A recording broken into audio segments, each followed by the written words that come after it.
Ísland hafði 3 stig eftir 3 jafntefli fyrir leikinn í kvöld en Noregur hafði 2 stig í 3. sætinu. Sviss var fyrir leikinn í 4. sæti en næsta liðið fellur í B-deild og liðið í 3. sæti fyrir umspil að halda sætinu í A-deildinni.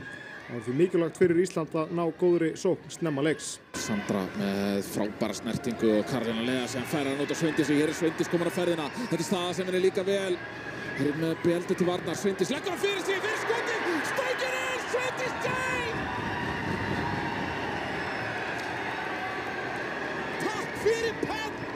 Norska liðið hafi þó líka áhuga á því að reyna að koma sér upp í annað sætið og koma sér þar með í góða stöðu við að sleppa við umspil. Norðmenn sóttu því eins og þeir gátu en Cecilia Rán Rúnarsdóttir varðist vel í íslenska markinu í fyrri hálfleik.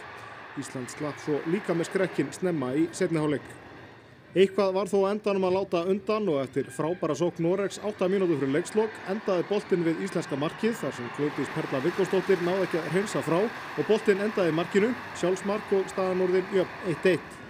Þetta urðu úrslit leiksins og 4. jafntefli Íslands í 5 leikjum í riðlinum því staðreynd. Mér fannst við eiga skilið við sigur í dag með framlag og bara framistu leikmanna þannig að gríðarlega svekkjandi að fara bara með 1 stig hérna. Svona þetta bara, við gengur illa hjá okkur nú kannski að vinna leiki en við vinnum bara rétt í leikinu.